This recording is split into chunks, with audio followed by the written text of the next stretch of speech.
రాజకీయాలు వస్తూ ఉంటాయి, పోతూ ఉంటాయి, చూస్తూనే ఉండరు కదా. ఒకప్పుడు ఏ పార్టీని బతకనియేమో, ఎవరు రాజకీయం కాదు కదా, నిద్రలో కూడా శాసనసభ్యులు అవుతామన్న ఆలోచన చెయ్యొద్దు అని ఆనాడు అక్రమ కేసులు పెట్టి ఎందరిని ఎంతమందిని జైళ్ళకు పంపించారు. ఇవాళ వాళ్ళే తన్నుకొని చేస్తున్నారు. ఒకరు కడుపులో కత్తులు పెట్టుకొని కౌగిలించుకుంటున్నారు.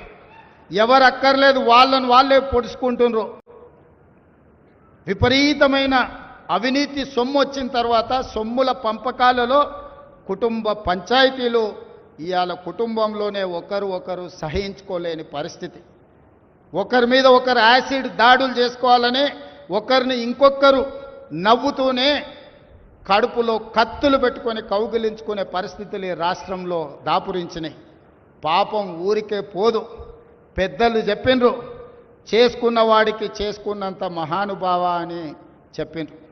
చేసిన పాపాలు ఎక్కడికి పోవు, ఖచ్చితంగా ఆ పాపాలు వెంటాడుతూనే ఉంటాయి. వాళ్ళు అనుభవించి తీరాల్సిందే. ఆయన వెనకాల ఈయన ఉన్నాడని, ఈయన వెనకాల ఆయన ఉన్నాడని. నేను ఒక మాట చెప్పదలుచుకున్నాను, అంత చెత్తగాళ్ళ వెనకాల నేనెందుకు ఉంటానయా? నేను నాయకుడిని ఉంటే ముందుంటా, మా వాళ్ళకి తోడుకుంటా. వాళ్ళ కుటుంబాలు వాళ్ళు కత్తులతో పొడుచుకొని హరీష్ రావు, సంతోష్ రావు వెనకాల రేవంత్ రెడ్డి ఉన్నాడు అని ఒకరంటే, లేదు కల్వకుంట్ల కవిత గారు వెనకాల రేవంత్ రెడ్డి ఉన్నాడని. మీరంతా దిక్కుమాల్లో అని తెలంగాణ ప్రజలు బండకేసి కొడితే మీ వెనకాల ఎవడన్నా బుద్ధున్నోడు ఉంటాడా? అన్నం తినవాడు ఎవడన్నా మీతోని ఉంటాడా? నేను ఉండేది పాలమూరు జిల్లా 4 కోట్ల తెలంగాణ ప్రజల వెనుక ఉంటా, తోడుంటా, వాళ్ళ కోసం పని చేస్తా. నాకంత సమయం లేదు ఇంత పనికిమాలతో కలిసి, లేకపోతే వాళ్ళ మీకు మీరే పంపకాలలో వచ్చిన పంచాయతీలు మీరే పొడుచుకుంటారు. మేము చూస్తే చాలు. జరుగుతున్న పరిణామాలు అందరికీ తెలుసు.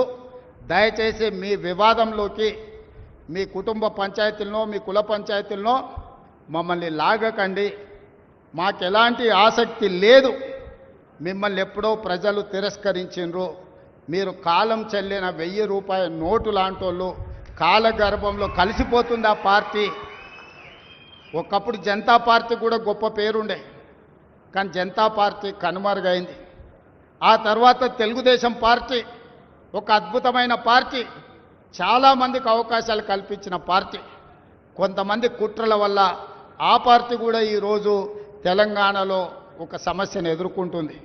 మరి ఇన్ని దుర్మార్గాలు చేసిన మీరు మాత్రం ఎట్లా మనుగడ సాధిస్తారు?